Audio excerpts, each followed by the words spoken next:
They were slaughtering the spring lambs. And they were screaming. And you ran away? No. First I tried to free them. I opened the gate to their pen, but they wouldn't run. They just stood there, confused. They wouldn't run. But you could, and you did, didn't you? Yes. I took one lamb and I ran away as fast as I could. Where were you going, Clarice? I don't know. I didn't have any food, any water, and it was very cold. It was very cold. I thought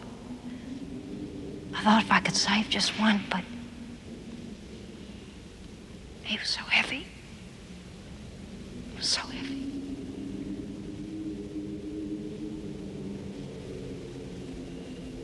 I didn't get more than a few miles when the sheriff's car picked me up. Rancher was so angry, he sent me to live at the Lutheran orphanage in Postman. I never saw the ranch again. What became of your lamb, Clarice? I killed him. You still wake up sometimes, don't you? You wake up in the dark and hear the screaming of the lambs. Yes. And you think if you save poor Catherine, you could make them stop, don't you? You think if Catherine lives, you won't wake up in the dark ever again to that awful screaming of the lambs. I don't know. I don't know. Thank you, Clarice.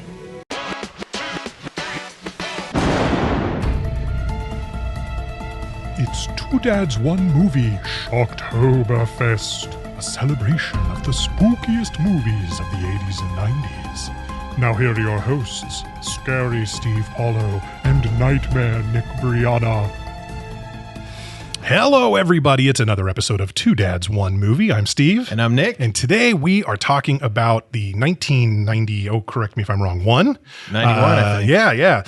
Thriller, crime, drama, so many great things. The Silence of the Lambs, starring Jodie Foster and Anthony Hopkins, and then also Scott Glenn, sort of. But really Jodie Foster and Anthony Hopkins. They're driving the bus here for sure. Oh, man, a little Ted Devine, right? Or Levine, or whatever. But no, fantastic movie. Going to jump into it. This is the fourth of our 5 Shocktoberfest episodes. So, we're really enjoying the spooky season. I hope that, listener, you're enjoying the month of October with us. Yeah, it's been going well. We've been getting some good feedback from people. Yeah, it's been great. A lot of fun. And and actually speaking of feedback, we got an email from an old friend Nick and I had back in high school. Jeff Harrow, how you doing out there, buddy? Hope you're listening. I'm going to read your email on the air. Well, the air, whatever. It's a podcast. This is the air. This isn't like FCC broadcast. We're old-timey here.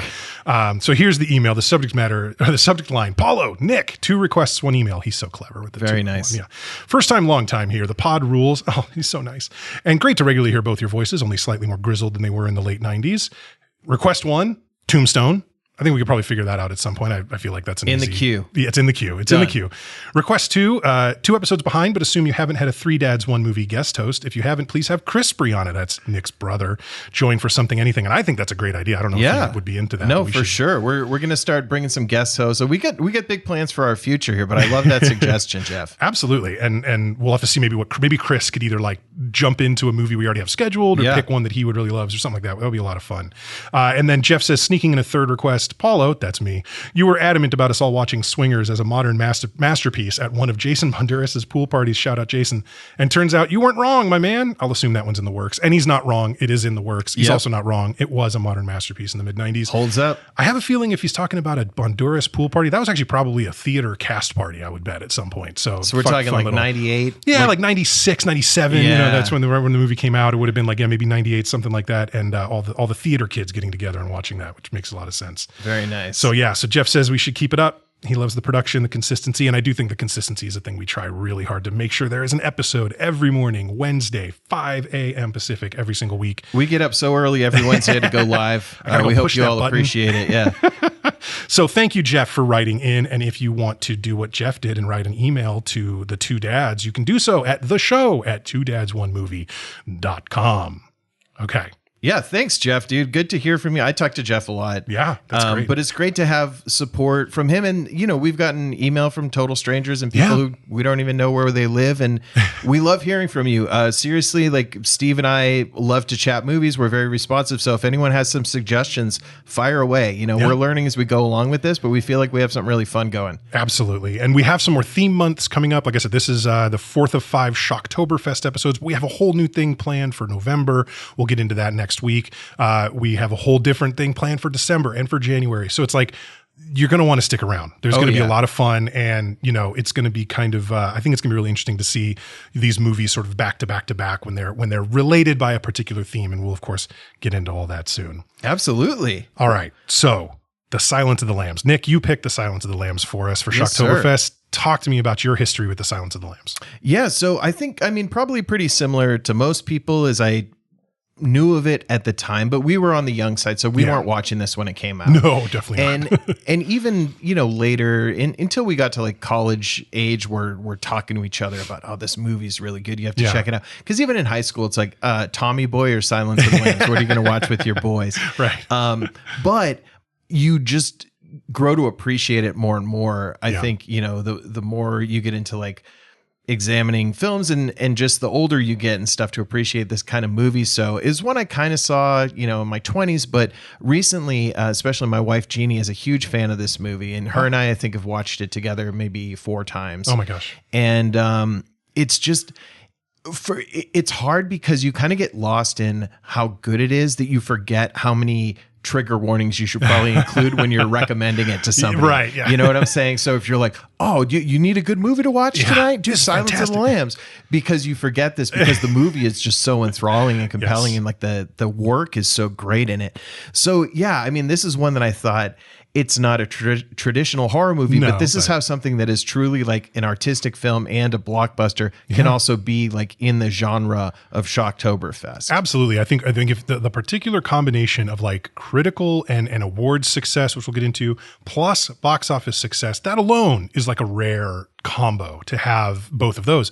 But then to also do it in what is, again, not a specifically genre horror film, but a very dark, twisted, spooky, scary kind of thing. Like, it's pretty impressive that this movie, is what it is and became what it is.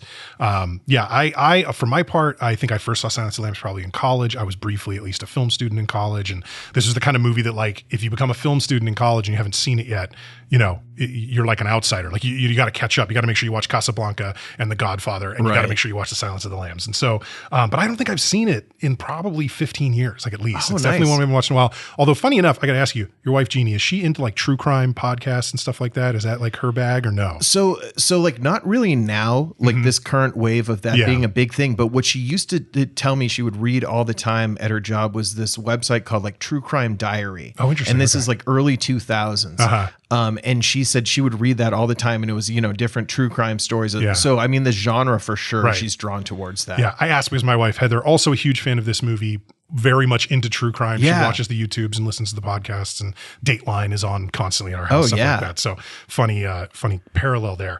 I think it enhances your viewing experience of this, just kind of knowing the terminology or like hearing about ways that an investigation might go. Right. Generally, like watching this, you kind of understand, okay, this is why they're doing this and everything. So it's great to inform that. So yeah, huge for true crime fans, this movie. Yes.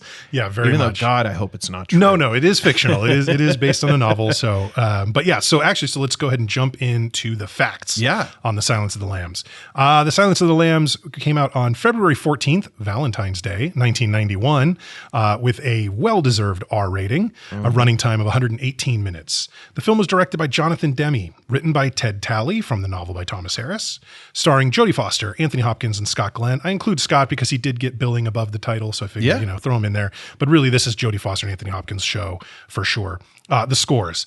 Rotten Tomatoes, 95% fresh on Rotten Tomatoes. Basically, nobody said a bad thing about The Silence of the Lambs when it came out. On IMDb, it has an 8.6, which is massive score for IMDb. It is actually the 22nd highest rated film on IMDb. There's at least 100 movies, so that's pretty impressive. Well, I was going to say, they tell you the top 250 or top 200 or something like that. So after that, I think you have to guess on your own. After that, I think you're into the 7.2 territory, where there's like 10,000 movies at that rating. But and then we like to throw this one into Roger Ebert, a big thumbs up for The Silence of the Lambs when it came out. Gene Siskel, a thumbs down. Now, I think that's crazy, to be honest with you. Just viewing the movie as a work of art, as a film, I think that's pretty crazy. But just to briefly sort of explain Siskel's thumbs down, he was quoted at the time in his review saying that he found the movie a, quote, a depressingly brutal, trashy thriller with a predictable monster in the house finale. Now, I couldn't disagree more. I do think it's brutal. I don't know if I would use depressingly as an adjective there, but it's brutal. So, okay. Trashy. I feel like trashy, you'd talk more about an exploitation type horror movie. I don't think this was it at all. I mean, it definitely has extremely disturbing themes, but it's not as graphic as like a quote trashy movie would be to kind of exploit these themes. And it's also one thing to look back at this movie now in 2025 and look at the like just absolutely completely insensitive treatment of transgender people in the movie and sort of like that stuff. But I'm looking back at this movie from the vantage point of here. Yeah. Gene Siskel was looking at it from 91. So I feel like unless he was incredibly enlightened, that probably wasn't exactly what he was going about. Apparently he had issues with the way that the female victims and these crimes against women in this movie were treated, maybe not with as much sensitivity as he'd hoped, something like that. But regardless, Gene Siskel was a thumbs down, gave it a 1.5 out of 4 on their 4-point scale there. Okay, moving on. Awards. It won a total of 71 awards across different award shows, and then was nominated for 50 additional awards that it did not win. But the 5 I'm going to mention, of course, are its 5 Oscars. It won the big 4, the Best Picture, Best Director, Best Lead Actor for Anthony Hopkins, Best Lead Actress for Jodie Foster. And then, I think if you could think about like the next big 4, like after those would be like the supporting actors and the screenwriting awards. It did win Best Adapted Screenplay as well. So massive award show hit. Silence of the Lambs is, probably one of the most brutal Best Picture winners ever. Oh yeah. And then its commercial success was unimpeachable on a $19 million budget, which seems pretty, kind of modest for what they're able to do. Seriously. At least just the makeup effects and some of the stuff was pretty crazy. Pulled in $272 million at the box office for 14 times its budget. That's, again, by any measure, an enormous commercial success in addition to being enormous critical success. So those are the facts on The Silence of the Lambs. Wow. You want to jump into it, Nick? Yeah, I just want to pour out a quick sip for everyone who had a Valentine's Day date for opening night of Silence of the Lambs in 1991. If you're still in a relationship that started that way, shoot us an email, theshow@twodads1movie.com. We'd love to examine your life further. I seriously, we will have a lot of follow-up questions. All right. So I guess I'll get into just where we're starting in the movie. And I do love this where it gives you, the text on the screen to indicate the location. And it's so imprecise and it just kills me that it just says woods near Quantico, Virginia. Right. Yeah. Like they're at the FBI Academy. Like that's where they are. Like, I know that we can see she's in the woods. It is very funny that it says woods. It's almost like on the sheet he wrote, okay, this is what I want for the description for this. And he wrote woods and say right near Quantico, Virginia. And they wrote the whole thing. They pulled a Spinal Tap on him. Right. They blew it. Jonathan Demme didn't catch that one. I also think, by the way, forest is much less spooky sounding than woods. So kudos for using woods. I feel like the woods are dark and foreboding. The forest is bright and green and friendly with squirrels and shit. Right. You have creatures in the forest and the woods is where you bury bodies. That's right. Exactly. So we're shown the Jodie Foster character, Clarice Starling, who's doing one of those Tough Mudder competitions, but it's not on social media for some reason. No, so she's a student at the FBI Academy, and she's going through this rigorous physical obstacle course thing that they have. And at a certain point in it, instead of just waiting for her to finish the course and come back, the guy comes and finds her mid obstacle course and tells her, "Hey, I need you back at the thing." She's like, Yeah, this whole thing's a loop. I was going to end up back there. That was a little confusing to me, but it was like urgent that they needed to speak to her. Do you think that the messenger that went for it, did he like do all the obstacles, or do you think he ran around them? That's the thing. It's like, do you have to climb a cargo net to give her a message, or can you just shout to the top of it? Right. So so she's being beckoned by, I don't know what his exact sort of position is, but he's obviously a lead agent or an agent in charge here at Quantico. His name is Crawford. And so she has to go find Mr. Crawford in his office because he's got something he wants to talk to her about. And there's a couple visual things here that I think are good. They do a good job of emphasizing how kind of small and slight the Jodie Foster character is. Yes. And you see that a little bit when she's on the obstacle course and when she's being spoken to by the messenger. But then she goes into the building and she gets into an elevator and is like a foot shorter. It's an elevator full of all men who are wearing basically like the Target uniform. They have like red polos and khakis on. And she's like a foot shorter than all this. So we see right away she's young, she's small, she's the only woman in a man's game. Like it gives us that all very clearly without having to like talk about it too much. Yeah, they do a lot of stuff in the movie that really tries to show the issues or sort of the challenges that she has on top of what any FBI agent would have dealing with any case. In particular, as a woman, there are so many things that happen to her that clearly wouldn't have happened to a man. They're just based on her gender. Yeah. And this was the first one. I agree with you. It's like they really, kind of make it clear how kind of tiny she is in comparison to a lot of these other guys. I also think that there is an important distinction where she's walking through to find Crawford's office in sweat, with sweat marks all over her, like sweatshirt and sweatpants because she's been working out. Whereas most of the people she's passing outside of the elevator, they're all wearing suits, they're like clean cut and well cropped, like whatever, and it's just yet another juxtaposition that is putting her at sort of a social disadvantage. As she's there. Yeah. Yeah, and Crawford, played by the great Scott Glenn, who I don't know if we've seen him in one of our films yet, but he's in the mix a lot during this era, and he's really great in a lot of things. Absolutely. So he basically brings Starling into his office and tells her the situation is, we basically want you to talk to Hannibal Lecter. He doesn't give her a whole lot of information. No, he basically do some recon, find out some stuff about. Well, he basically is saying, I'm going to give you a survey to take to him. We're trying to pick the brains of a bunch of incarcerated serial killers to figure out a profile so that'll help us move forward and find others. Right? It's sort of what she's told, and so it's basically just like, don't interact with him. Just you go, you deliver this survey, let him fill it out. You bring it back or something, whatever it is, or you leave it with him and we'll get it back, something like that. But that's all it really is. It does seem a little strange. And she even kind of questions like, why me or whatever. And he's like, oh, well, you're a promising student and, your instructors all speak real highly of you. So this is something that I want you to do. And I think she even says something about, is it partly because I'm a woman? And he was like, that doesn't hurt. You know what I mean? And so he's being open about the fact that he's sort of, putting her there. Maybe he thinks Lecter will have, a different reaction to a woman than he would to another man. He mentions that they've gone and talked to Hannibal Lecter a few times, trying to do this, and he just talks circles and doesn't really ever give them information that they want. Yeah.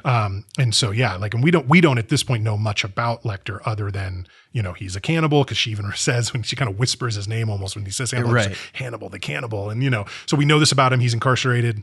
What are the chances, by the way? If you're going to eat people, your name is Hannibal. I mean, god damn, nominative determinism, right? Yeah. I also feel like I've always felt like the name, so Hannibal rhyming with cannibal, and then also something about Lecter sounding like lectern, which is like where you give a speech in a church, or you give like a sermon from a lectern, and I always wondered if there's if that was also like a sort of a something that Thomas Harris was trying to lean towards, that he's doling out this sort of knowledge or wisdom or something. That always kind of struck me that way. Yeah, I mean, I think that proves itself out as the movie goes on. So they send Starling, and you're going to go talk to Lecter, and I wonder too, do you feel that Crawford was being straight with Starling, or do you think he kind of knew, in the back of his head was like, oh, this might really fuck her up, or Lecter might really prey on her in a way that he doesn't, the converse of maybe he'll talk to you because you're a woman, or maybe he'll really try to take advantage of you. Yeah, I think there was definitely an element of that, because I think a little later in the movie, he kind of admits that to her that hey, I sent you in there. If I had sent you in there with a real agenda that you knew about, then he would have seen through you and it never would have worked, kind of thing. So there's definitely subterfuge here. There's definitely a little sleight of hand happening. Whether he honestly believes that she would be in true danger, or just he might fuck with her, I don't know about if we necessarily get a good idea there. And I guess, I mean, he's in a facility. She is an FBI agent. Like there should be a certain expectation of like danger with that job, but also that she's safe because he's in a jail where he's been for the last 10 years. Exactly. So yeah, I don't think that he was like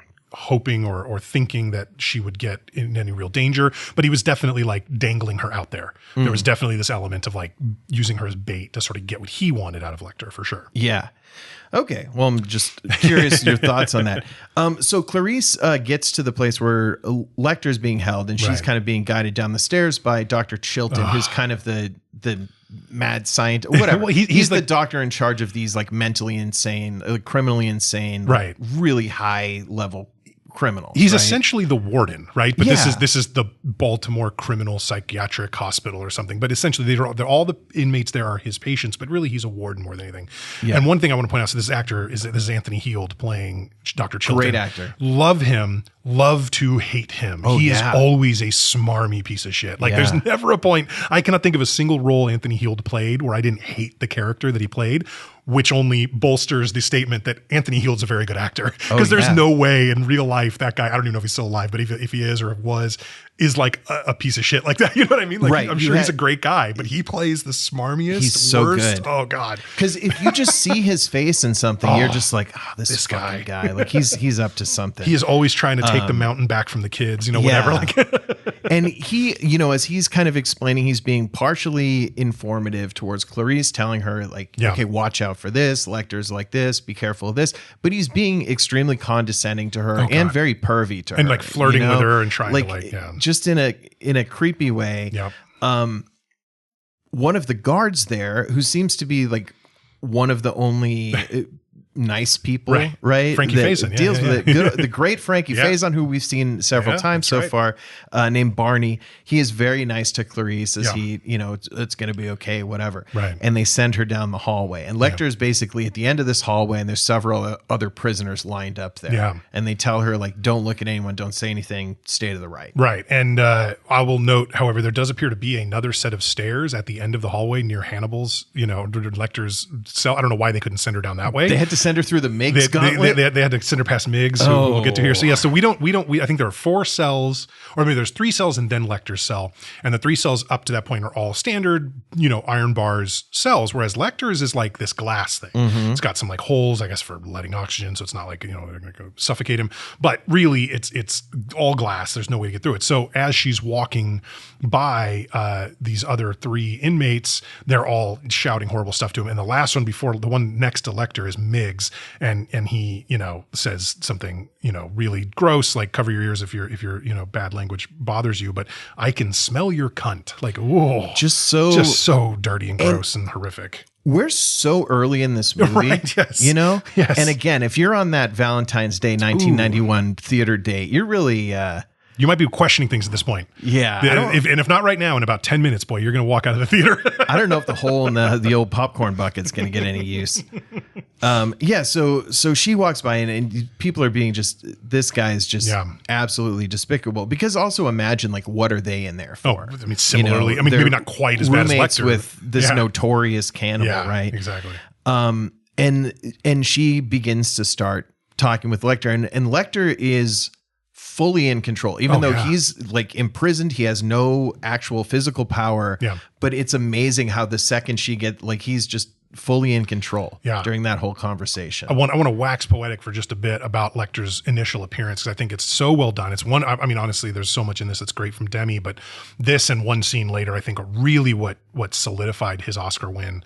The tension that gets ramped up on the walk to Lecter's cell is such that each of the inmates she walks by are progressively like psychotic, like actively saying horrible things or doing horrible things until we get to Miggs. One guy's kind of climbing all over the place. Right, and there's just all this craziness, and it's like ramping up until Miggs says that horrible thing to her or whatever. But then you get to see Lecter.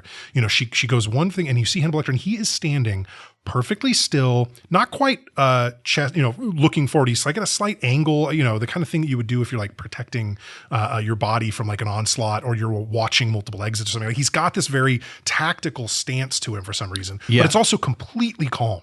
Right. And it's that calmness juxtaposed with what she just had to walk past that is so disarming in such a dangerous way. And just the tension build up to Lecter's appearance, and then the way that they have him sort of posed and standing there is just all so brilliant. And then from there, Anthony Hopkins takes over. Yeah. Right. And it's like the way he talks to her, the things that he says. I mean, even like at one point he asks her to come closer to talk to or whatever. And the way he says, "Closer, please, closer." It's just so good and so tense and wonderful. So like, he has no doubts in his head about like, how do I get her to do what I want her to do? Like, and he knows exactly what to say. He knows exactly the pace of everything. Like, right. It's really apparent from that first scene. It's awesome. Great work by everyone. Right. Yeah. And it's clear too that he kind of gives away that there's more to this than this survey she's bringing, because he asks her about Buffalo Bill. His case comes up and Lecter does. Yeah, you're right. Like, he knows a lot, but then he doesn't know a lot. Exactly. And you also don't know, is he just being coy? Is he just trying to see like, what does this agent know? Because the way Lecter acts, you're like, all right, like we're just subject to whatever this guy tells us, but we're not going to be able to learn anything about him if he doesn't want us to. Right, right. He's asking her a little about herself, but then he tells her, she asks about his reputation, basically, that's right, as a cannibal, and he says, a census taker tried to test me once, that's right, and I ate his liver with some fava beans and a nice Chianti, which is a very classic line there. So yeah, and he was just very casual about it, because it wasn't even like I killed him, and then it was just like I incidentally ate his liver, and these were the side dishes, right? Yeah, the wine pairing. This was how exactly. It's just very, very.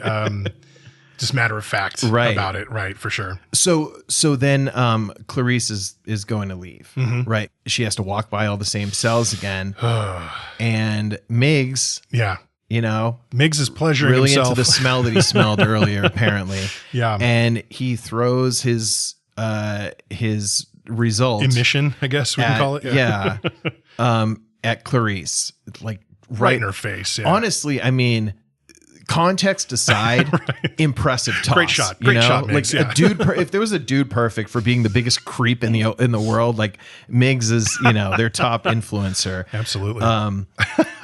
So basically, she's very upset. Lecter calls her back briefly, and tells her something, and she runs out. She does not have the something about Mary hair when she leaves. No. I like the restraint of the filmmakers to not make that a big deal. No, they by the time we see her again after getting up the stairs, she's obviously cleaned up at some point as she leaves the thing. So he says something about look for Miss Moffat. And something, and says something about like yourself. There was something about yourself. Like, I don't remember the exact but he's telling her to go look for a former patient of mine, Miss Moffat. Yeah, and she, basically we go back. She is doing a little bit of research or whatever, and Crawford talks to her. It's actually funny. They show her like back at Quantico. She was in Baltimore. They show her back at Quantico and doing like stuff like running and like going to class, like doing whatever. And then when she talks to Crawford, he goes, "I know this morning was rough." And I'm like, this is one day? Like, holy crap. But I guess, in the life of an FBI agent or student or whatever, it's busy. But basically she says, amazing recovery. Yeah. Basically she says, there's no Miss Moffat in his patient records or anything like that didn't get destroyed. But there is, like, yourself sounded way too specific the way he said that. So there is a yourself self-storage in Baltimore, or at the outskirts of, or something like that, right? And so she basically tells Crawford, "I'm going to go check it out." She goes to this self-storage place. I think it's like it's raining or it's nighttime or whatever it is, but the guy that's like must be the owner and is like showing her around is so weirdly like Monopoly guy or something. It's a bizarre character, very weird. Yeah. I can't even tell like if he's supposed to be like wealthy or just eccentric or like what, but a very strange person. Yeah, it's super weird. And she's trying to get the storage unit open and having a ton of trouble with it. This guy's standing there not helping at all.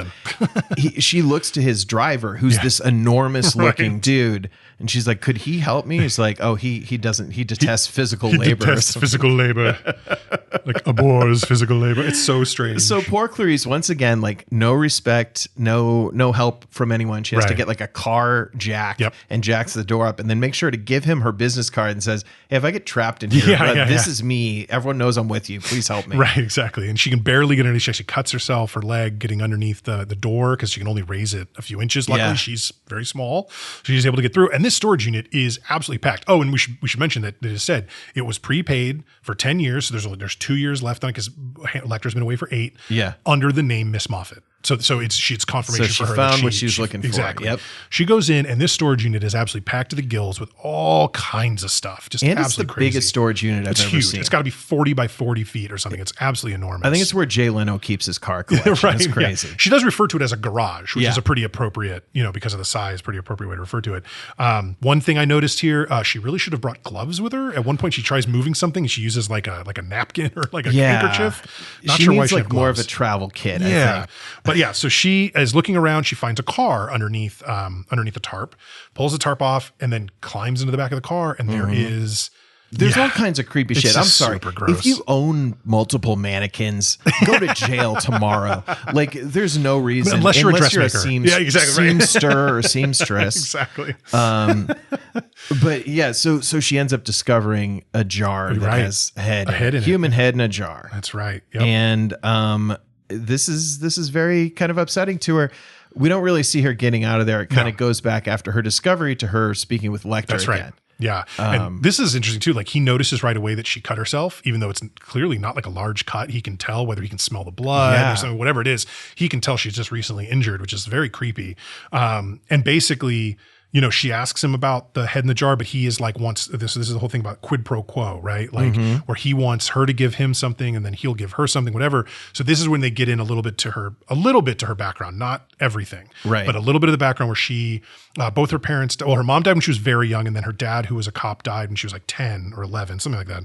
And then she was sent to a ranch in Montana where family, had her. And then she said she ran away. She was only there for 2 months and she ran away. And they tried to get into it, but she won't get into it with them. This is also before she gets there. I think we find out that Miggs is dead. Right. Yeah, so we find that out because she goes in there and Lecter's cell is slightly different. I think it seems like he has maybe less of his personal items, but then his pictures, on the TV, it's this kind of like televangelist preacher guy, which, knowing what we know about Lecter's character, he's not watching that other than for research. Like, this is not something he's interested in. Well, it's punishment. He says it's Chilton being a petty ass bitch. Right. So he says to Clarice, like, as soon as you leave, they're going to turn this way up. But Lecter does know about the head in the jar guy. Yes. And he refers to the person as a fledgling killer. Right. Who killed him. Yeah. So it's like, and this was a former patient. These are all like patients of his, basically. That's right. So we find out he's killed Miggs. Right. Which is crazy because it's like, how did he do that? Yeah. It's not like there's chow time and they're all playing Sorry together in the rec room. Like, Crawford said something on the phone when he was telling Clarice that Miggs is dead, and it was something about like the guards saw him talking to, like, saw Lecter whispering through the like holes in his cell, and Miggs was real close, to him, whatever. And then later they found him having choked on his tongue, I think, or something like that, which is just like, that's bizarre. I don't know what went on there. But anyway, he is being punished for the death of Miggs. There is a line where he basically asks a really vulgar question about, like, did your uncle on the ranch want to fuck you or something like that? And she says, that's the sort of thing Miggs would say. And he goes, not anymore. It's just like so crazy. I snorted. That's so funny to me. How not he anymore. was fully like, he took her comeback, which is like, in that scenario, that is the best thing she could have said to him. Oh God, yeah, it was if a she good was line. trying to prod at him a little bit. And he just rolled over that like he's just an old Oldsmobile hitting a slight speed bump. Like, you don't even feel it, dude. Nope. Amazing Lecter stuff. Right. So now we get a cut to a woman driving in a car. We're in Memphis now, and there's a little sing along to Tom Petty's "American Girl," which is a fun song to sing along, especially when you're by yourself. I do think it's a little on the nose, given that all of the victims of Buffalo Bill are American girls. Like, it's just kind of funny, but like, yeah, that is the song that she's listening to and singing. Yeah. But Buffalo Bill also won't back down. So if we use that one, I don't know. Yeah. So this is what is her name? Christina Marks, right? Isn't that so? the last We name? find out in a little bit. Right. So it's clearly like, okay, here's Here's one of the victims. Right. And she gets to her apartment and sees this man with a van, like really struggling to load a love seat into the back. And he's got his hand bandaged up, so it's really hard for him to do it. Right before that, though, we do see that someone is watching her. We get the sense it's the man with the van, but with night vision goggles. Right. And so there's a really cool, that whole green sort of look that night vision goggles has. So we know that he's got these night vision goggles. It obviously comes into play later. But this is Buffalo Bill. Like there's no surprise here. And he gets her in there by sort of like asking, she offers to help, and it's like, okay, maybe if you could just get into the van and I'll lift this up and like I'll push from back here. So she does. And then he asks her like, are you a size 14? And she's like, sorry. Crazy. Yeah. And then he beats her unconscious, checks the tag on her shirt, and sure enough, she's a size 14. And he like cuts the back of it off and leaves it there. Now, I don't know if that's like intentionally like a calling card thing, if that's what he's doing or what, but he does leave it there, and it later does come back to sort of tie her disappearance to his series of killings. Yeah. I do want to say for any future serial killers out there who are kind of size queens, the size is really dependent on where you buy it. So yes, Catherine was a size 14, and what she was wearing, if it was from H&M, maybe she's a size 18. And if it's from, White House Black Market, maybe she's a 12. They're all different. So, don't use that as your metric for murdering people. No, please. exactly. Also really watch out for like anything off of Temu, because once you get into like Japanese and Korean styles, a lot of times the sizes are way off. Yeah, absolutely. Yeah. Good point. Good note. So yeah, I mean, really, really brutal. And I mean, God, do not be in the car end when you're helping somebody load something. Don't help people. I gotta be honest with you. Don't help people. Like if you're alone and it's dark and you don't know this person, you don't need to help that person. Just get in your house. Yeah. Just go to your life or death. He's putting furniture in a van. It's not anything to do with you. And let him struggle for a while. Her apartment was there. My plan personally would have been pretend I'm on the phone, walk in the apartment, watch this guy out the window for 20 minutes. If he's legit struggling still, I'll go help him. If he stopped struggling once I left, save my own life. It looks like he's waiting for the next person to come by. It gives you a good sign. All right. So then this means now that they have to head out to... Oh, we get a quick flashback that's right. to Clarice's dad's That's funeral. right. It's kind of like back and forth because they're in the mortuary, right? I believe. And in one of the rooms, it's like there's a real funeral happening, and then through a couple doors, there's like where the mortician is actually working and the bodies and stuff. Because this is where we're in West Virginia now. They've found the 5th, I think, or 6th body. I'm not even 100% sure at this point. I think it's the 6th because we saw the headline said Bill Skin's 5th already. So that already happened. So this is the 6th victim that they're tying to Buffalo Bill, and so they have to go check it out. And she's of course from West Virginia. I'm sure that's all very triggering for her when it comes to that stuff. So yeah, it looks like we're walking up to the funeral with this guy, and it turns out we are in a flashback. We're looking at maybe 12-year-old Clarice, and it's her dad's thing, and then we do jolt back to reality. There was a moment where Crawford says to the sheriff, like, these kinds of crimes I don't want to talk about, like in full company, and he pulls him aside. And I was thinking like, that's total bullshit. Like, she's an FBI agent. Like, why can you not talk about this around her just because she's a woman? It's complete crap. It did seem like he had an intention of like separating the sheriff away from everybody else to like, and that was like how he did it, which it's, okay. Like I get that the motivation there was not actually to belittle her, but he kind of used her gender and presence as a way to like get something, which is very crappy. Yeah. But I love it too. He's then on the phone in the room with the body of the girl that's been found that they need to examine. And all these other like sheriff's deputies are just hanging out, being loud as hell. Mm-hmm. Crawford's trying to talk on the phone, and it's Clarice who goes, "Okay, gentlemen, like, I know she and her family appreciate that y'all gotten her this far, but let us take over. We'll take good care of her. Go on now.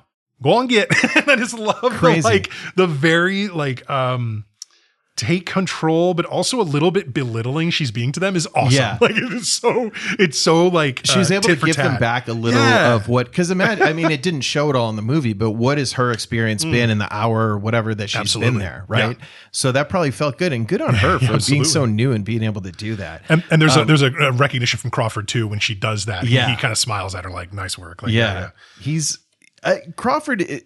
Although I think ultimately he wants to fuck her, but I think he thinks that she's a good agent and he wants to fuck her. I think that's accurate. And he is pretty supportive, and he gives her a lot of chances to do like much bigger stuff than her position would normally call for. Yeah, absolutely. I do want to shout out the mortician in this film, who we've seen many times before. One of our favorites, Tracy Walter. Tracy Walter, welcome back, buddy. So Starling is basically given the task of like giving the verbal autopsy notes into the tape recorder. So she's going around taking a look at it. Really big time experience.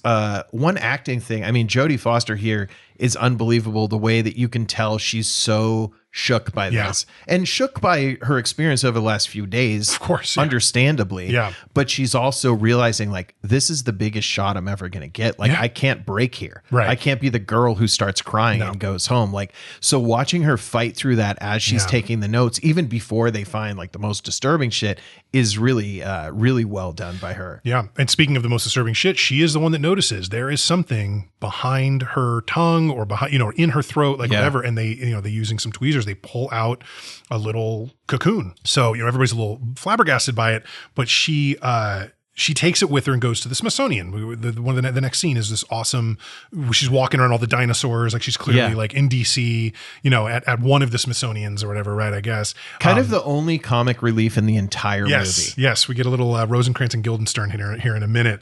But yeah, one of the two entomologists that she brings this cocoon to. I wrote bug nerd, so I'm glad you knew that word. Yeah. It was funny when I was talking to Heather about it while I was watching, I used the word etymologist at first. That's of course incorrect. That's a linguist who studies the origins of words. An entomologist is a scientist who studies insects. So the entomologists there that she is discussing with, one of the two of them, the slightly less weird looking one, played Bulldog on the TV show Frasier for its entire run. And that's one thing that Heather and I love is Frasier. So it was funny to see Bulldog in this very, very different role because he's a sports like gonzo radio guy on that show. But anyway.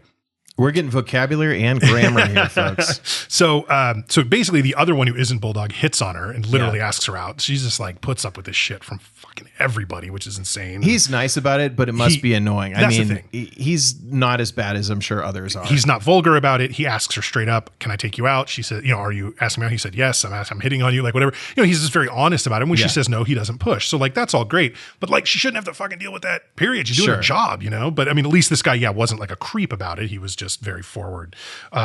So they find out now what this specimen was, right? And they're able to determine that it's this moth that's called the death's head moth, and it's not native to anywhere near us. Where did they say it came from? Like Suriname or something? Suriname like that? Or Singapore or Nepal. I think. I think it was like it's basically like kind of like southeastern Asia to Eastern Asia. Something in that ballpark. So it's not flying here. No, it was shipped in. Absolutely imported. It's super out of place here. Yeah, and the entomologists even say like somebody loved this bug. Basically, somebody really had to like take care of it, keep it warm. Like this was cared for. This wasn't just random. Right. It's like having an orchid or something like that. Like it requires a high degree of care just to keep it alive. Exactly. Right. Yeah. Yes.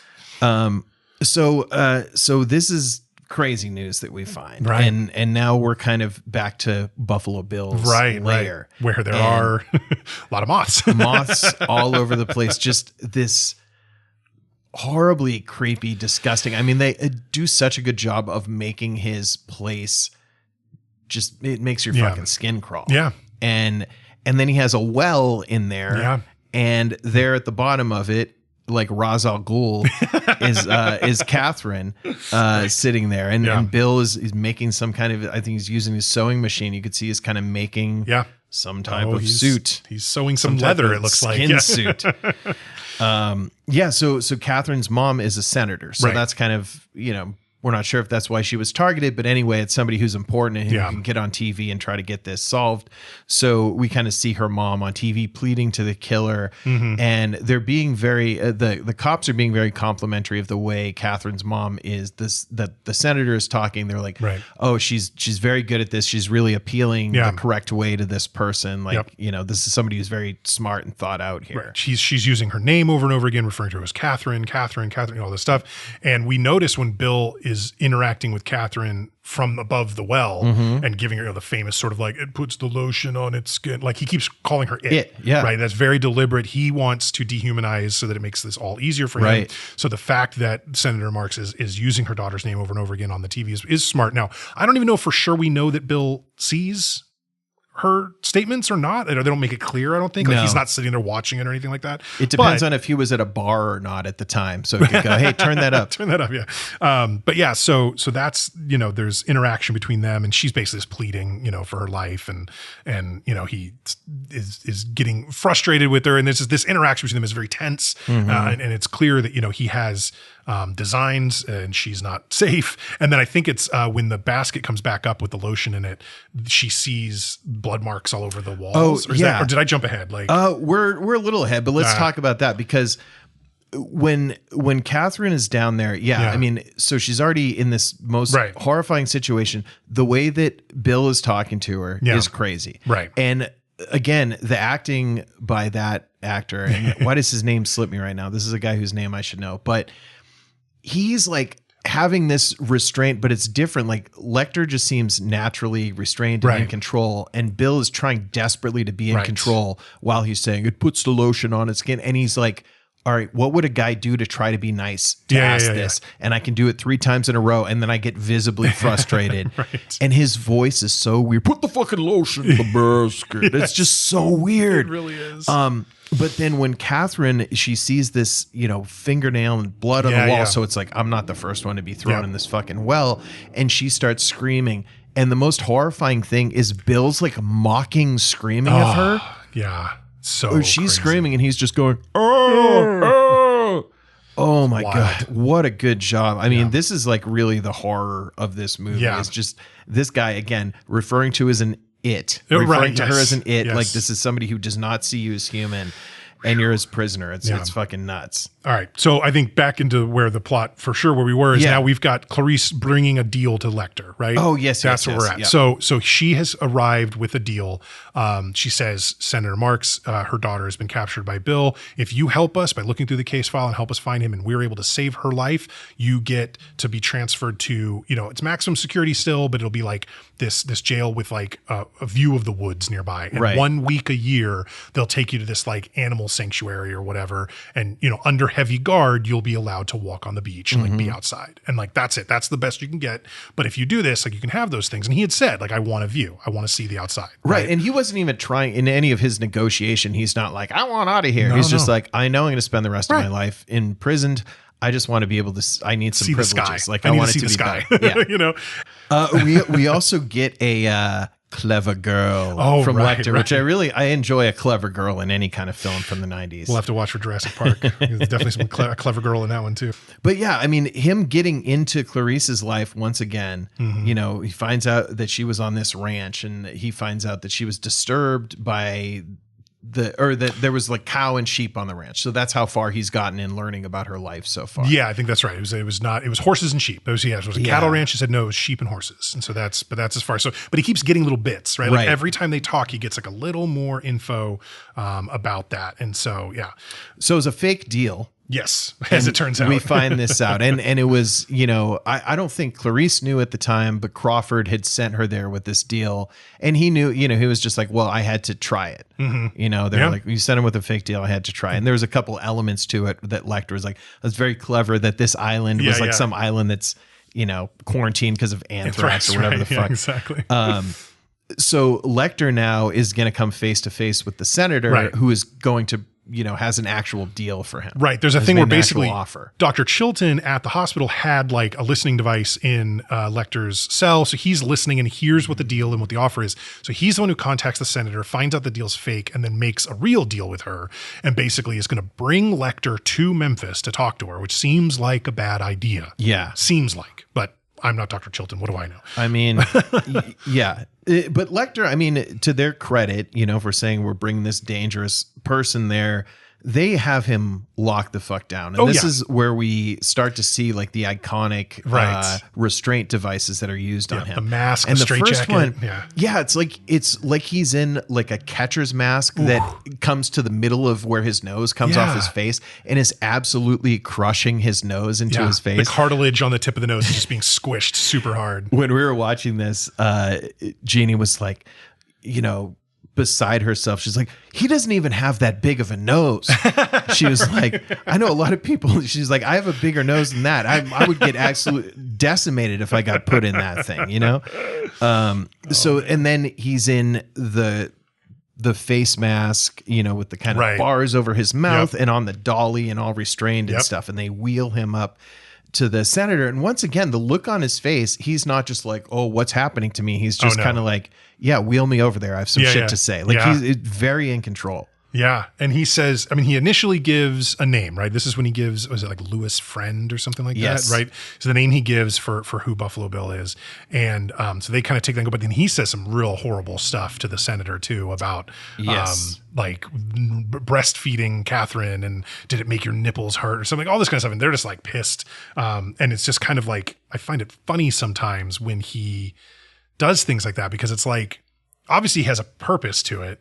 Yeah. And I don't know if it's like he wants them to do something or he just wants to unnerve people. You know what I mean? Like it's funny. Yeah, it almost seems like he's trying to throw them off balance. And like you're a parent and you deal with like random strangers asking you inappropriate things about your kids. And I've definitely had people ask about my kid, like, was she breastfed or whatever? Right. And I'm normally just kind of like, well, it's none of your fucking business. But imagine them following that up with it toughens your nipples, doesn't it? It's like, so oh God, get out of here. My note I wrote in my book at that point was literally, he's such a dick. He's really bad. And he goes, love your suit. So Dr. Chilton, though, as he was kind of like signing Lecter out of the, just transporting him, it kind of showed that he had left his pen somewhere. And then we get to the point where Lecter is being delivered to the new holding facility in Memphis. Yeah. And he, Chilton has to sign for it. He can't locate his pen. He has to borrow somebody else's pen. Yeah. So Lecter has the pen. Right. Exactly. One of the security guard deputies at this place, one of our favorites, the great Charles Napier. Okay. Yep.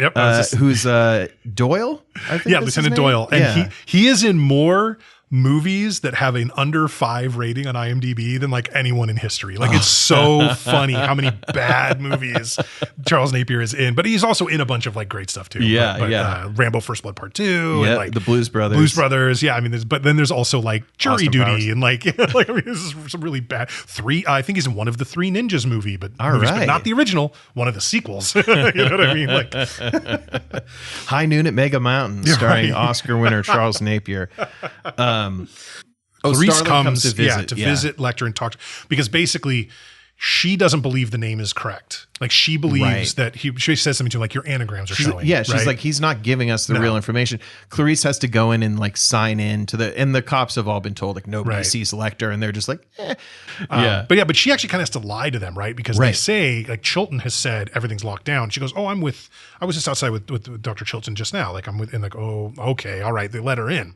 She talks again, her being like a woman, smaller, less of a threat, maybe got her in there. Might have, yeah, for sure. And then so she's talking to Lecter, and they continue, his psychoanalysis of her past, right? And so she says, I don't believe the name. I think you're lying. I think it's an anagram, because she actually says what the anagram was. I don't remember now, but it, she calls him out basically, and then he's asking more and more. Iron sulfide is what Lewis Friend, which is Fool's Gold is. Exactly. Yeah. There you go. So he asks her more about, well, why did you run away? Like, what happened, right?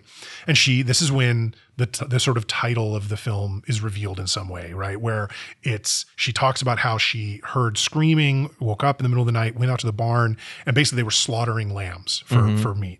And the screaming was just absolutely insane. And she tried to save one of them. She like grabbed one and ran into the woods, but it was so heavy, she couldn't carry it. She ended up, the sheriff came and found her, on the road, or they picked her up, took her home, and her uncle was so angry that he sent her to live in an orphanage. Like, you're not going to live with us anymore. You're like ruining my lamb farm or whatever the fuck. Crazy. And so he asks, like, did you think if you saved one that the screaming would stop? Like, she's like, I still wake up hearing it or whatever. And he's basically saying, like, you're trying to silence the lambs by saving one. And now you're trying to do it by saving Catherine. Right. Like that's what you're doing right here. And so, so there's that, but then that's when Chilton comes in, along with a bunch of the Memphis police, and they're like, she's not supposed to be here. And they like try to take her away. I think Lecter returns the case file to her at that point. Yeah, so right? she's trying to get Lecter to say the name. And Right, of the again, person, during yeah. the scene, like you mentioned earlier with like Lecter and lecture, like he is a professor during Yes. this scene. It's very where he's Socratic, breaking stuff down to Clarice is very good. So he's just about to tell her the real name, and then they bust in, and he's just like, well, that's the bell, too bad. instead of just being like, here's the name. Yeah. So they try to pull her out, but he hands her files That's back right. and then gives her the creepiest little like 1 centimeter stroke onto her that finger was when so his finger weird. touches hers. It made me Ugh. like itch. Like it made my hands feel like, Oh my ugh, God. so bad. So now I think we're to dinner time for Dinner Lecter. time for Lecter. In so many ways. Yeah. So like it's Boyle and one other, Pembry, I think is the other name of the other cop, bringing actual meal to him. And they've got a whole system set up. They're going to have him, because he's in this middle of this huge room. It's almost like an auditorium. Yeah. But in the middle, they've put up this, like, he looks like Magneto in like the X-Men, Yes, right? totally. But he's in these bars and it's like this area, but he's got like a nice desk and chairs and a bed and whatever. But it's like, he's in this cell and it's bars all the way around in the middle of this big room. And so they have him sit with his hands outside the bars so they can cuff him, to the bars themselves. But he has a piece of the pieces of the pen. So he's got a little lock pick basically with Yep. him. I guess those old handcuffs were just super easy to pick because it never seems to take any effort at all. I really want to try because it is crazy. We should do a podcast where we're both handcuffed during the podcast and then see who Sounds gets awful. out first. I'm not doing that. So they have to present, like, your Magneto comment is well taken, because I don't think they do the best job of preventing him from getting certain shit here. Like his dinner plate had a glass salt and pepper shaker. I noticed that. Yeah. Like, and I think metal utensils. Yeah. Which seems so bad. I mean, I don't know, man. Or they're like, Lecter's too polite to not use the correct fork to kill you with. I have to mention here, they said this was his second dinner and that he demanded lamb extra rare. So it's clearly he's thinking about the whole like lamb story from Clarice, and that's why he ordered lamb chop extra rare, something like that, right? But basically what happens is he is able to undo his handcuffs and handcuffs Boyle to the bar. Yep. Right. So he's able to get it onto Boyle's wrist and then onto the bar. So now he's, if not, he's basically incapacitated-ish at this point. So he attacks the other cop and just goes straight to eating his face. Like just jumps on him and is just, and this chomps right in. One of the more brutal kind of kills. Like we've seen like dead bodies, we've seen people in horrific situations, but like there's something very visceral about this scene of Hopkins attacking Pembry, or Lecter attacking Pembry and chewing on his face and coming away with a bloody mouth. Like all of a sudden, it's like much more visceral than the movie had been to this point. But yeah, and then the beating of Boyle with the nightstick. Yeah. I mean, Blood it doesn't, flying again, it everywhere. doesn't show any of him getting hit. It just shows Lecter's face as he's hitting. And it's like, dude, it's almost like orgasmic for him, or not even orgasmic. It's just like, like getting into a hot tub. Like, okay, this is how I should be. Like, I feel good now. There's almost no reaction. Right? He's not like grimacing or like, oh, I'm doing this, I'm going to get you, whatever. Almost no reaction, but what little reaction there is, it's like relief. He's like satisfied. Yeah, exactly. It's just satisfaction, which is like terrifying. I've been constipated needing to murder somebody, and I finally get to release that. And so now then there's this weird thing where they start seeing the elevator go up and down. I get the sense that he is on the 3rd floor of a 5-story building. Yeah. So they've got the cops down on the ground floor see the elevator moving from the 3rd and going up to 5th instead of coming back down because the guy should be coming down after delivering his meal. Instead it goes up and they're like, what? And then they hear a gunshot. They're like, what? And then the thing goes back down to 3 and they're like, oh, this is so crazy. I like, nobody went for the stairwell during that whole thing. They're just sitting there fucking Uvaldeing it, just watching, well, let's see where the elevator ends up. So it does stop at 3 and then they use the stairs. They do do go up the stairs. They come in and what they are greeted with is Boyle strung up, wrapped in an American flag above Lecter's cell, which of course the door's open and Lecter is not there. Yeah. And then Pembry, they believe, lying on the floor. Yeah. And, he's got his uniform, his badge, his name tag and everything lying on the floor, bloodied and just whatever, but breathing. Yeah. And so they go, oh my God, this one's alive. Like, let's do whatever. And the way Boyle is strung up is crazy. I mean, it's like he's, like an angel kind of, and the light is coming through at a perfect angle. And I mean, good on Lecter for taking the extra time to make sure he properly displayed a dead body. Now, having seen the movie and then knowing how the plot goes and everything, whatever, I still really think when I looked at quote unquote Pembry lying on the floor, it so clearly looks like Anthony. Like it is so clearly Lecter physically. Yeah.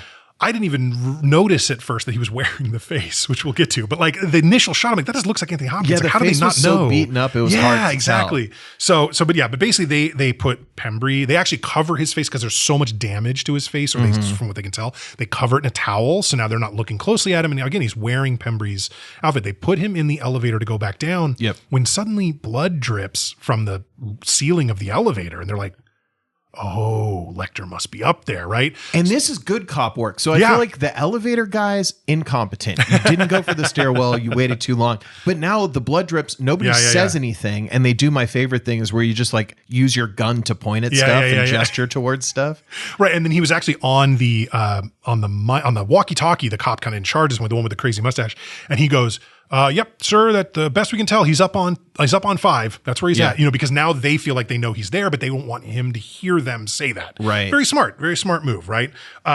One thing I noticed is all these like SWAT dudes that are like involved like in charging in on this, they're all wearing black. None of them have any insignia on. They have no patches on their shoulders. They're not wearing badges or names. It's like the most bizarre looking all black outfit. Like they couldn't get a sponsorship for one of the major law enforcement organizations. I can't imagine the FBI liked that they were involved in this movie at all. But like basically they look like ICE without the like bandana masks, basically. But yeah, so they send up dudes to above, like I guess to like the 4th floor to look down in the elevator shaft. They believe that Lecter is on top of the elevator, and the cop that there's 2 cops that are up, kind of looking down, and the one that's like talking to him, like Lecter, like raise your hands, whatever. Yeah. That guy, that actor plays Chief Grady in Super Troopers, the city shenanigans cop. Guy? Well, no, but it's not Brian Cox. Okay. That's the shenanigans. Their enemy cops are the city cops. Okay. And so he runs the city cops. Nice. Love that movie. But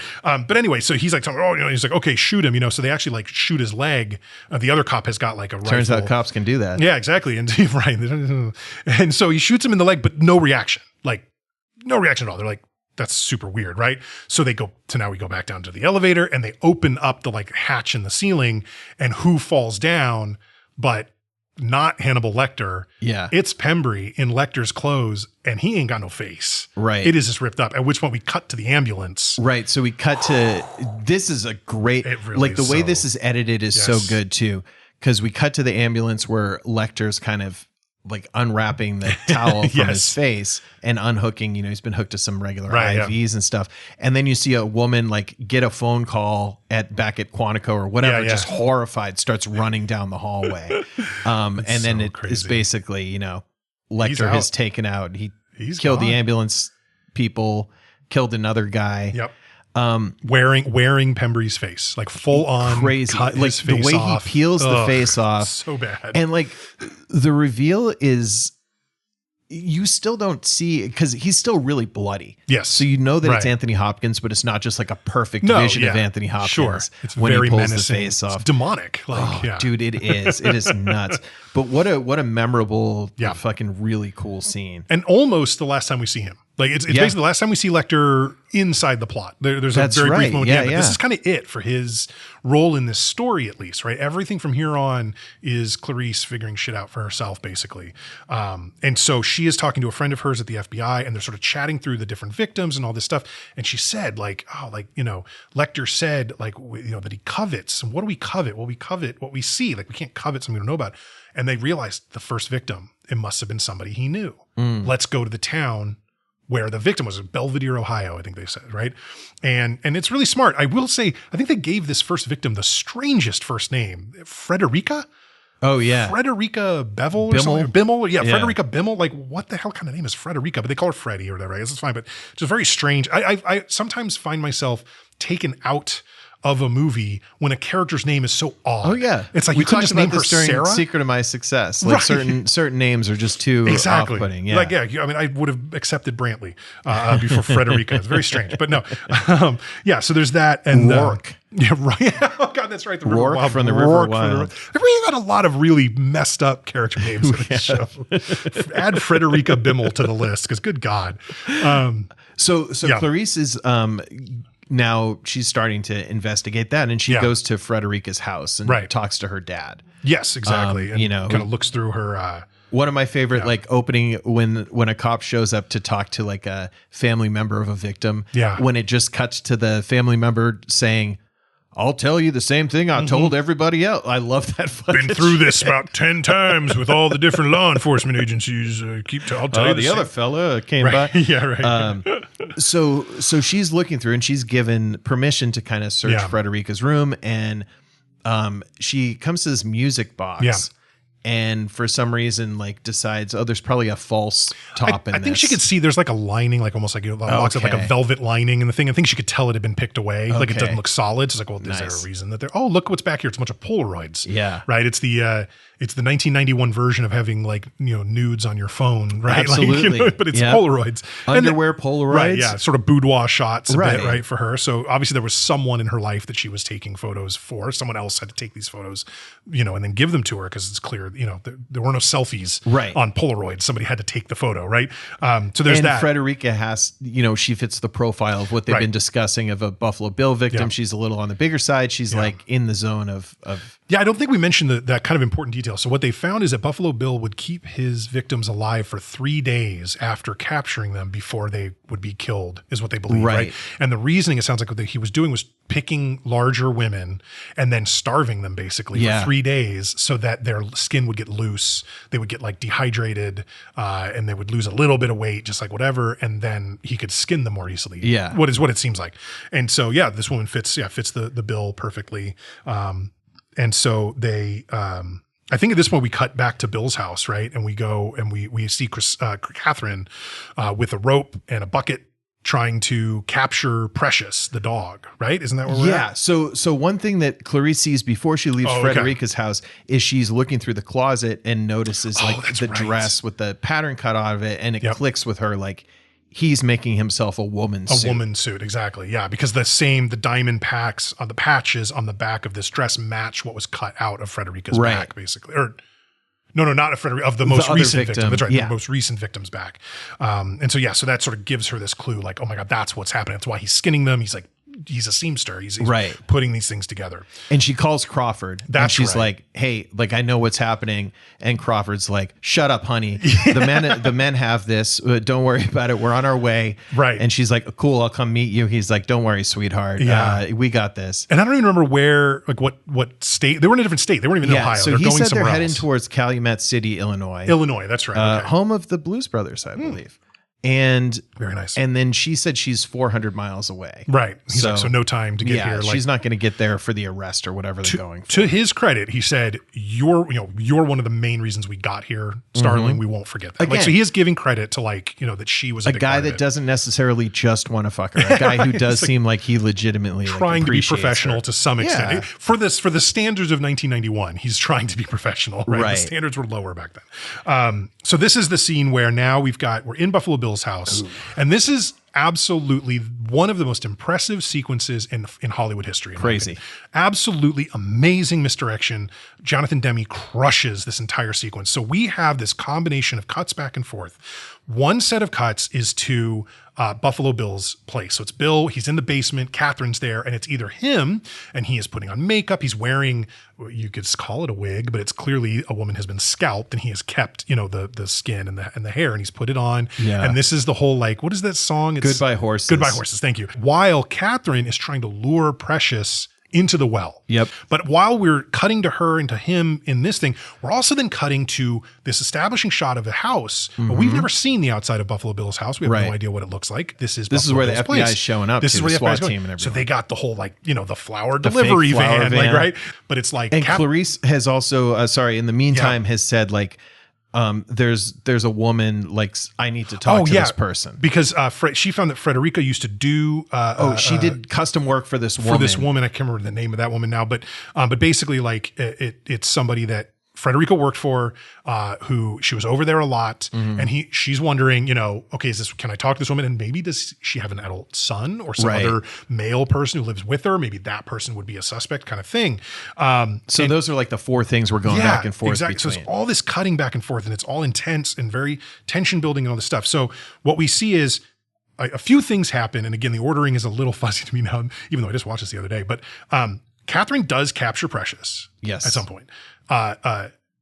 Bill freaks out about that and goes to get his gun, which is upstairs in the house. Yeah.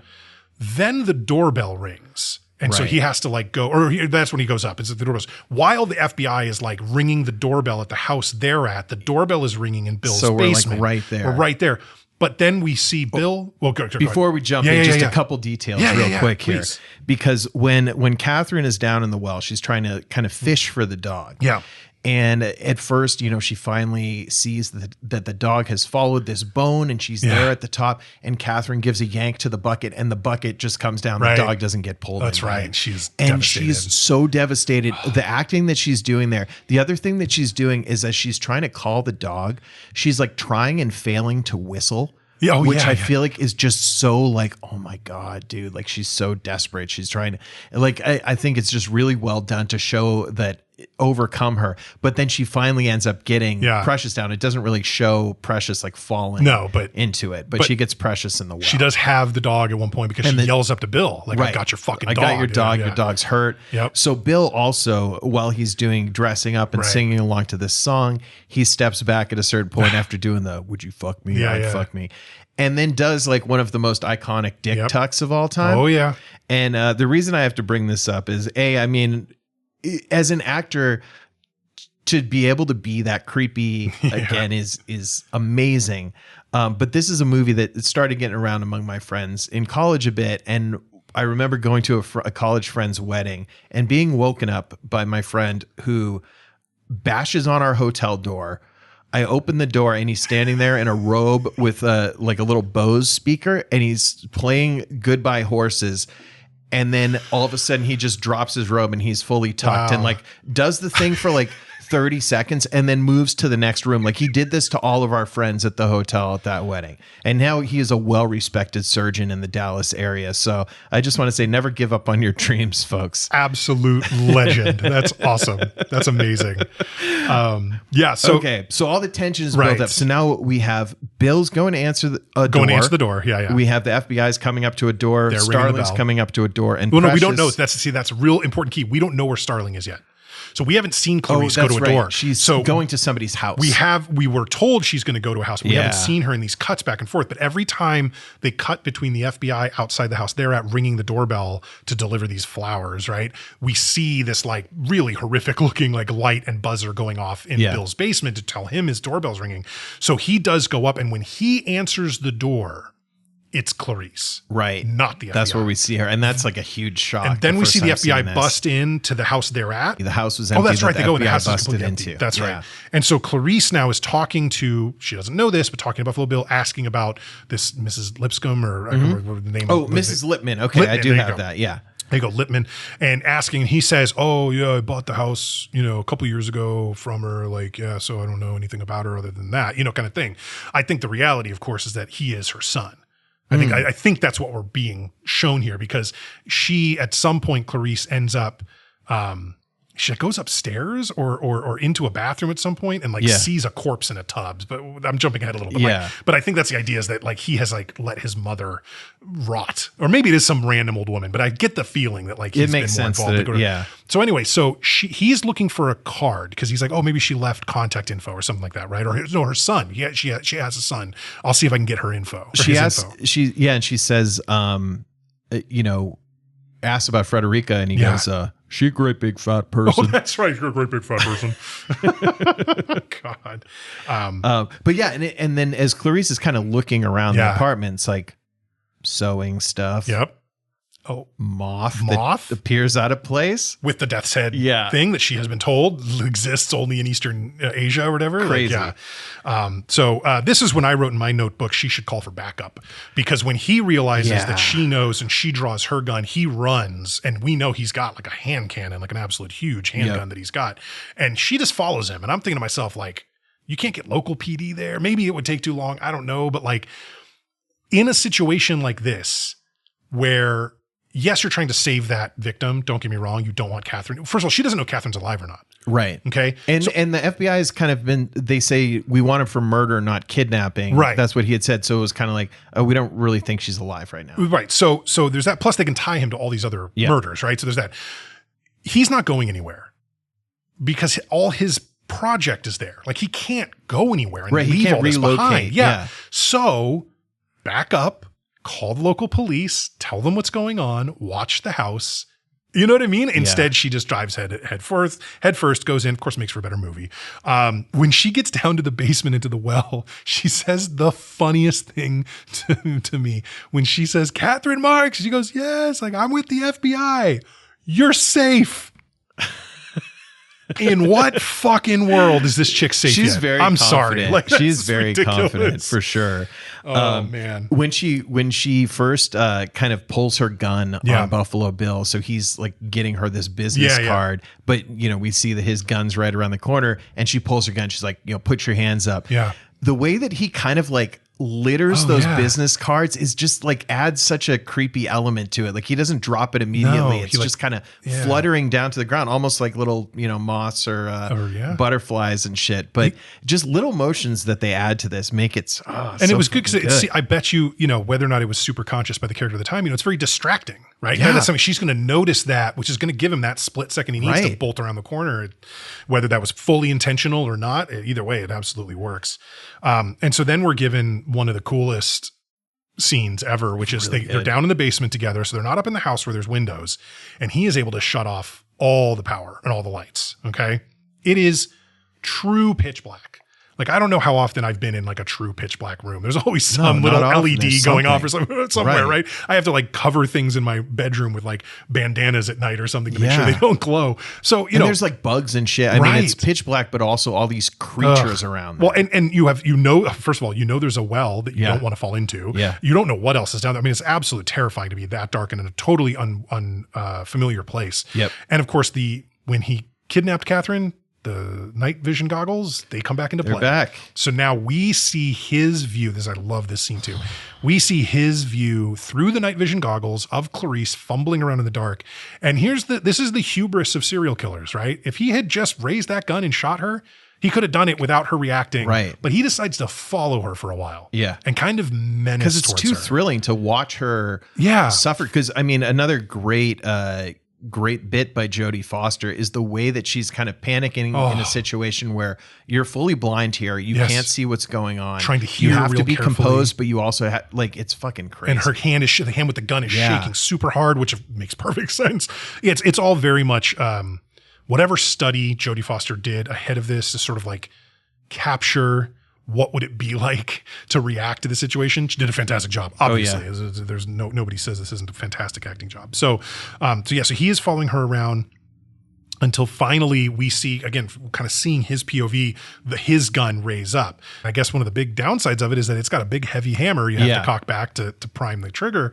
So as he does that, she reacts perfectly, hears the cocking gun, turns around, just blam, blam, blam, blam, blam, blam, blam. Now, he also fires at her, but doesn't hit her. Yeah, he hits breaks a window so a little light starts to spill into the room. Right, exactly. But she also talks about, like, I think she gets like a gunpowder or like some kind of like muzzle flash on her face. Like she's got a little injury, a little tiny one, but like nothing big, whatever. But yeah, she blows him away, and then there's light in the room, and he does the full like gurgle burble, like the blood coming up. I mean, he got him, he is gone. Yeah. And then it's like, one of the things I thought of at this point was like looking back after I was watching the scene and looking back over just the last sequence, starting with her investigation of Frederica's home. From that point on, she really stumbled upon this. Like, you know what I mean?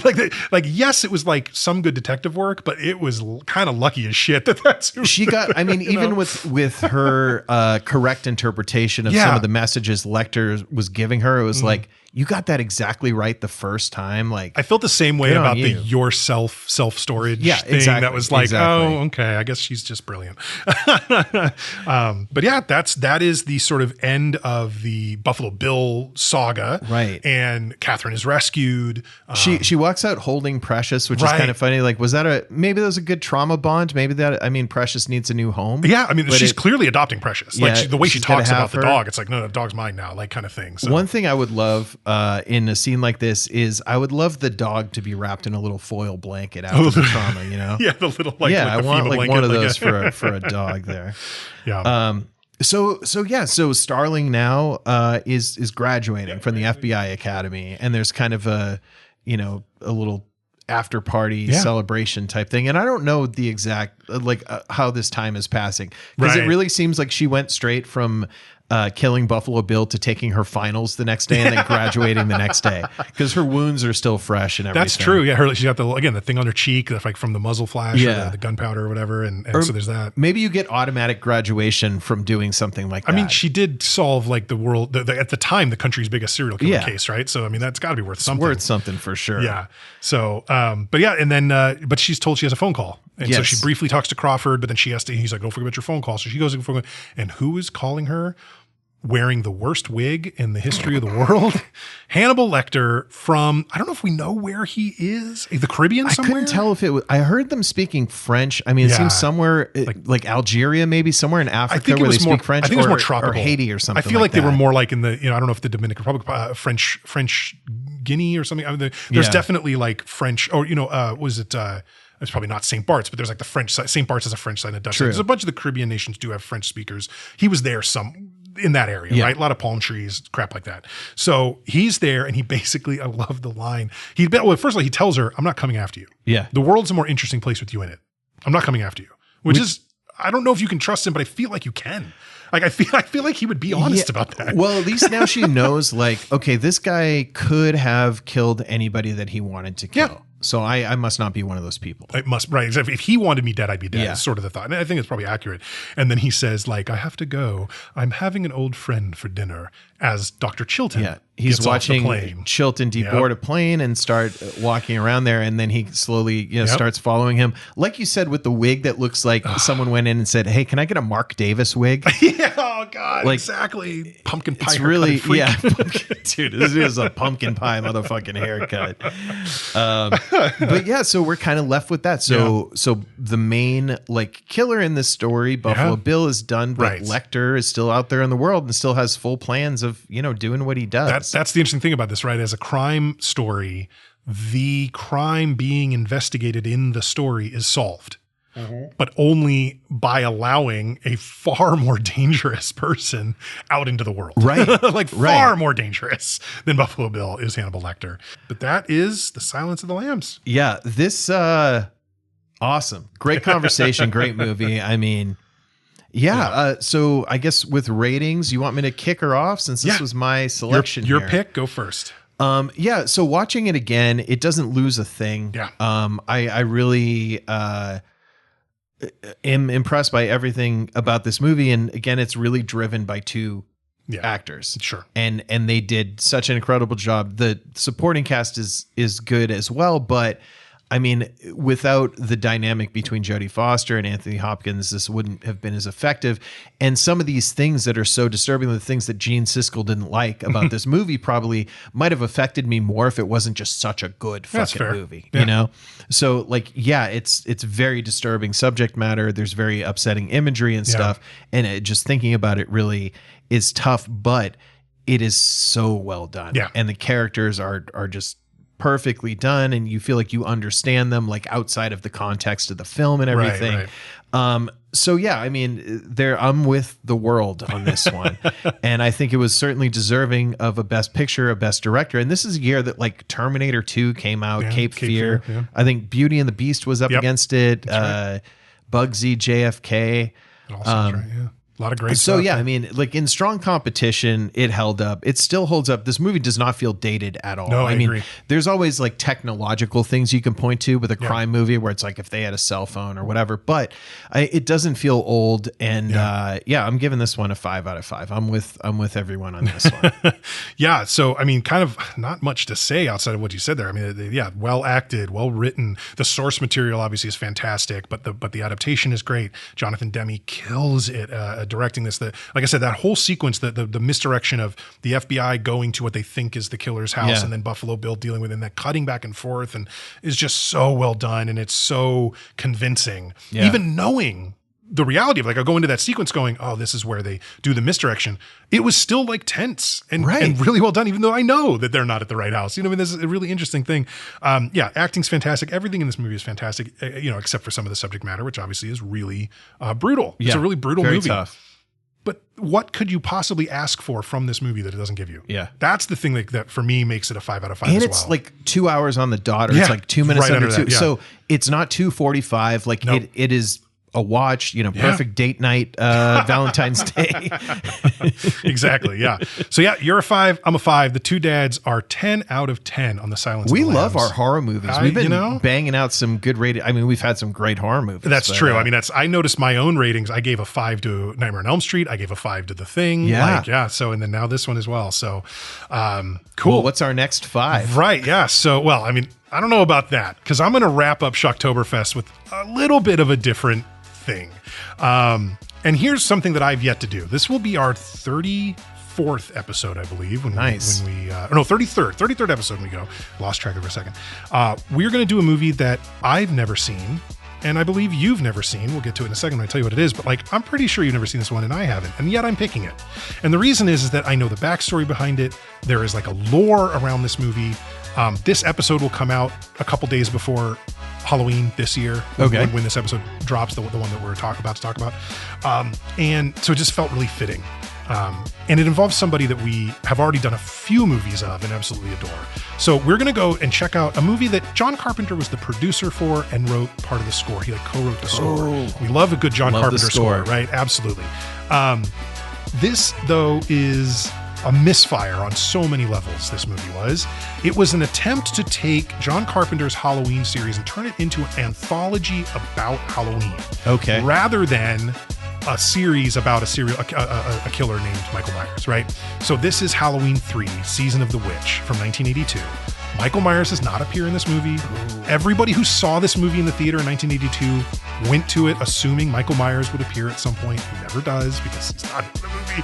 It is a batshit crazy story about a maniacal mask maker trying to take over the world by killing as many children as possible on Halloween night. That's the plot, basically, as I understand it, of the movie. But I've never seen it. So we are going to both take a first look. I'm assuming. I've never. I'm very intrigued. Most people have not seen this movie. So we are going to take a pair of first looks at Halloween 3 Season of the Witch next week to wrap up Shocktoberfest. Cannot wait. I don't know. You'll either be thanking me or hating me when we get together to talk about this one. So, all right, that about wraps it up. So if you like what you hear, and we hope you do, please consider heading over to Apple or Spotify and leaving us a 5-star review. It really helps new folks find the show. If you want to drop us a line, share your thoughts on an episode, tell us what we got wrong, or suggest a movie we should do next, like our friend Jeff did, we talked at the beginning of the episode, you can do so at the show at 2dads1movie.com. That's the number 2 and the number 1. You can also follow us on Instagram at 2dads1movie. Once again, this has been The Silence of the Lambs, another episode of 2 Dads, 1 Movie. I'm Steve. And I'm Nick. Thank you so much for listening. We'll catch you next week. Thanks, everyone.